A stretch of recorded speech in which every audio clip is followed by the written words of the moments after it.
Hi guys, I'm going to be showing you how to make one of these thick crochet mesh pot holders, and they're really easy to make and they work up really quick. And with this thick crochet mesh you have two different options. You have this look, or you can turn it inside out like that. Then you have another kind of indentation look to it. So it's up to you what look you want to go for. So I'm going to show you how to make one of these and how to close it up and everything. All you need for this project is some worsted weight yarn. It can be variegated or not variegated, doesn't matter. But this stitch really looks beautiful either way, but especially with variegated yarn. So what you need to get is 4-ply yarn or for the US and 10-ply for the UK or Australia. And also 5mm hook or a size H hook, and you can use a Taestry needle to sew your pot holder closed, or you can just use your hook and do it by single crochet. It's up to you. I like the flatter look of the Taestry needle, so I use that. So that's all you're going to need. So grab your 5mm hook or size H hook and make your slip knot. Get just a little closer here for you. Okay, to begin, you want to chain 31. 3, 4, 5, 6, 7, 8, 9, 10, 11, 12, 13, 14, 15, 16, 17, 18, 19, 20, 21, 22, 23, 24, 25, 26, 27, 28, 29, 30, 31.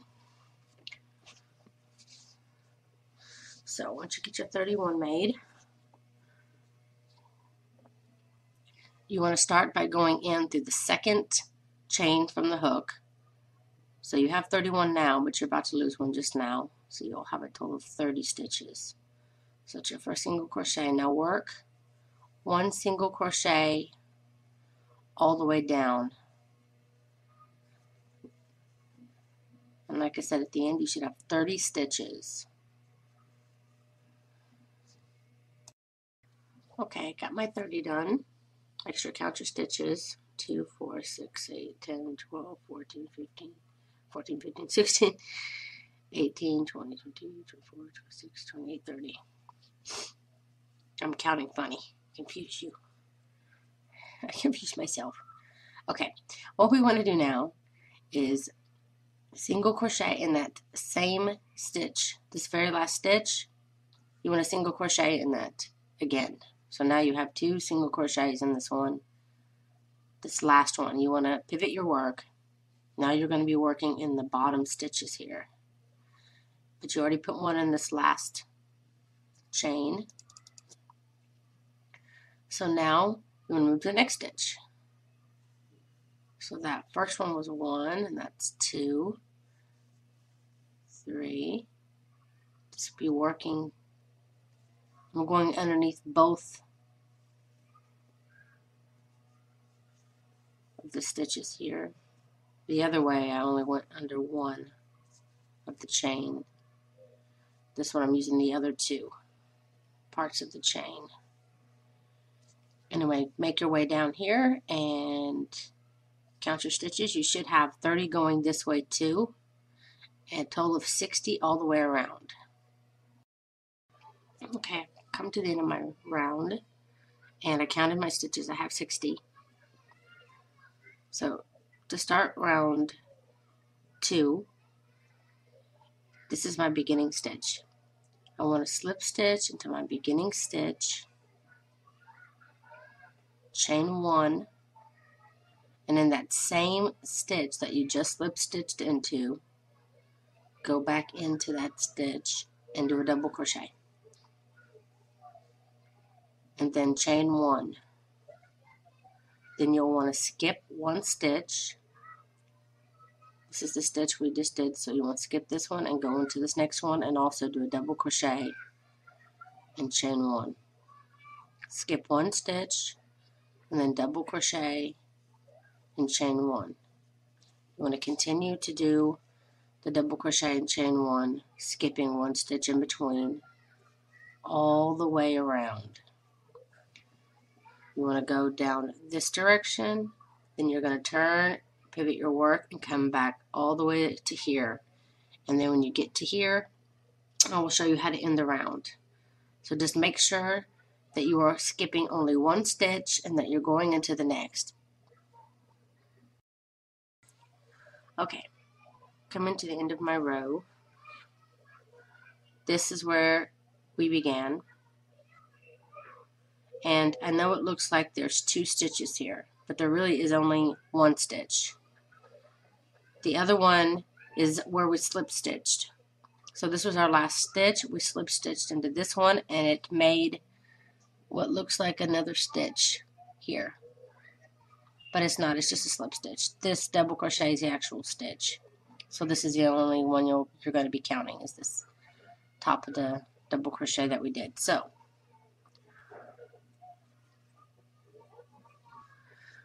if you want to count your stitches, you should have 30. Okay, so what you're going to do is, this is the stitch that you will skip. This is where we slip stitch, so don't count that one. So don't panic, you're good. If you saw this and was like, what? I'm missing one. So what you want to do is slip stitch into that top, the first double crochet, and then chain one. Now you should have these little things forming. Now, if you can see, I know it's difficult, but just right below it to the left, in this skipped stitch that we have, I want you to put a double crochet there. So for the first stitch and the first stitch only, we're going to be working to the right. Or if you're left-handed, you'll be working to the left. Just for this one stitch only, put your double crochet in that skip stitch we did. Then you want to chain one, and then now we're going to be working our regular way. This is the next skipped stitch here, so we're going to be putting a double crochet in that one as well. We're going to be working the same row, row 2, putting a double crochet there. Then you put a double crochet, chain one. Then you go into the next skip stitch, one row down here, and again you want to put a double crochet and chain one. And keep putting a double crochet and chaining one all the way around. We're doing the thick crochet mesh if you've never done this stitch before. I do have a beginner tutorial if you need. So just continue working the double crochet one row down all the way around. Double crochet, chain one, double crochet, chain one. So you get back up to the beginning. And this is round 3, so when you get up here to the end, I'll show you how to end round 3. Okay, I made it to the end of round 3. The very last double crochet of the round, you don't chain one from here on out. So for the rest of this project, the very last double crochet of the round, do not chain one, because you're going to slip stitch in the top, the first double crochet that you did, just like that, and that creates the chain one for that space. Now to begin round 4, you're going to chain one, and this is how you will continue to do this until you have a total of 19 rounds. So you slip stitch in there at the end, you chain one, and now you're going to be working 2 rows down to the left of the double crochet. So basically round 2, your first set of double crochets that you did, you're going to be working to the left of it.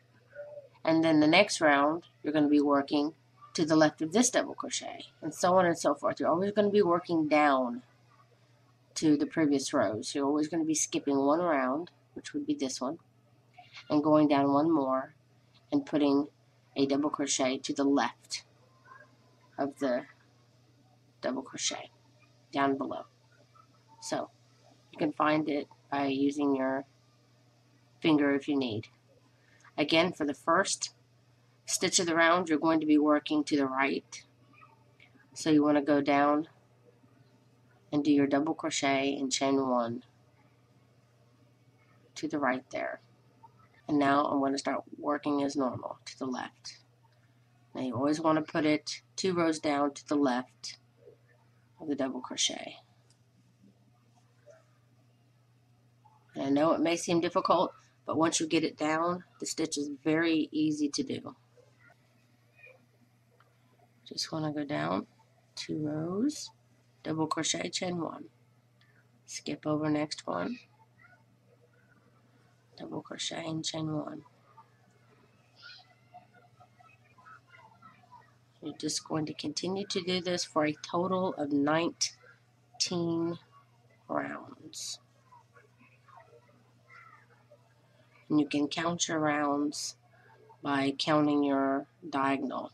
And I'll show you because it's easier with this other one here that I started. You can always count from the very first round you did and just count it 1, 2, 3, 4, 5, 6, 7, 8, 9, 10, you know, continue up diagonally till you have 19. Then once you have 19, decide which side that you want to use. You can use the thick mesh on this side, or the inside looks pretty cool too. So what I'm going to do for this round 20 is we're going to do exactly what we were doing this whole time, except instead of doing double crochets, we're going to be doing single crochets. So I'm going to start my round again. I already slip stitched and chained 1. So now all I want to do is go into that same space that I would normally go into to the right of my starting point, except this time I'm only going to do a single crochet and then chain 1. I'm going to be closing these gaps left by the double crochets this round. So then you go into your next space and do a single crochet and chain 1.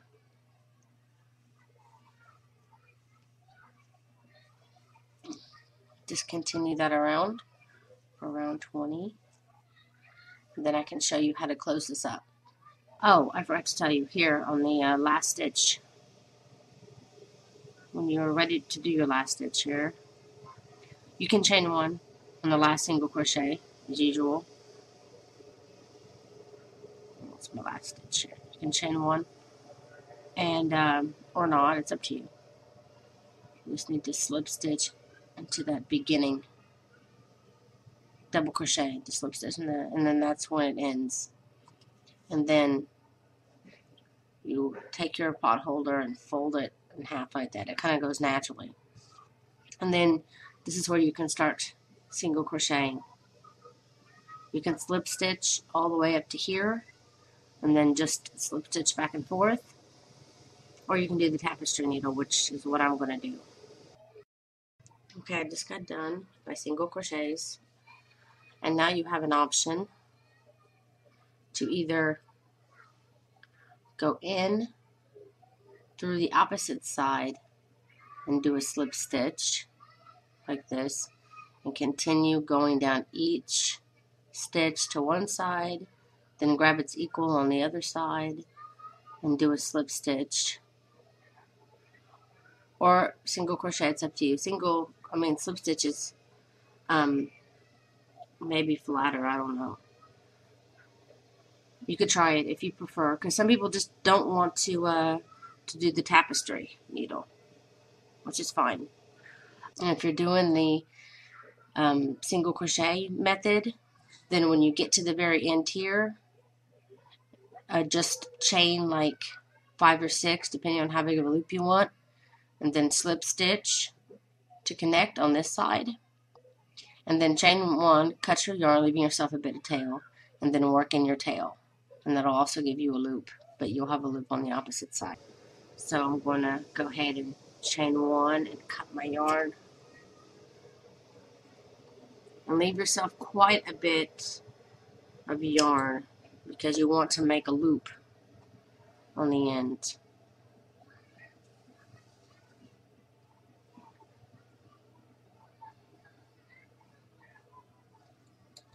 So I'm going to take my needle here, thread, and I'm just going to work up through these stitches here to bring my needle back up to the top, just like that. And pull your yarn up this way. Well, now you can decide which side that you want to sew. I'm going to keep this side. Now I'm going to be working the one stitch, then going to the other stitch when it's equal on the other side. Try to make sure you keep it straight as you can. And then just work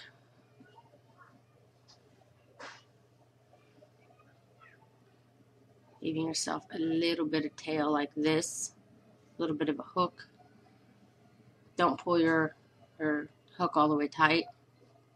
And then again, using your fingers here like this, make it equal. Put your needle back through there, just like that.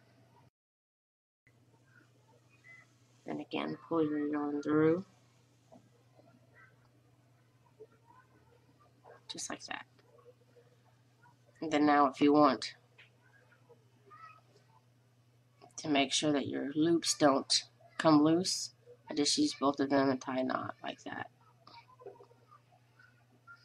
And now you have a couple of loops you can use to hang it on something. So once you got your loop, you just keep continuing down, back and forth until you get back up to the end here. Okay, I'm just finishing my last stitch on this side. Leave myself a little loop here. I'm going to feed my tapestry needle in just to create a knot. And I'm going to do that one more time just to secure my thread a little. Okay. Now I'm going to work to hide my tail up through the stitches here that I just made by sewing.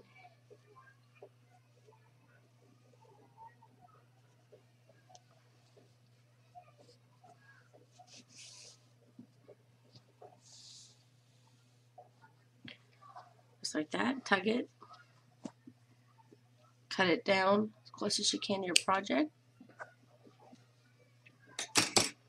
And there you go. That's how you make a thick crochet mesh pot holder. And I made one of these for my mother-in-law, and she thought that it was a bit too thick. So what she did is she used it as a hot pad for a little while, and it flattened it and kind of thinned it up, and now she's using it as a pot holder. So if you feel it's too thick, you can always use it for a hot pad for a little bit, and it'll thin it out, and then you can use it for a pot holder. But I don't have a problem with that. I got big hands, long fingers, so I'll be using this as a pot holder. So thanks so much for watching, and if you like this video, please don't forget to like and share this video with others so that other people can find me. And please don't forget to subscribe. Thanks for watching.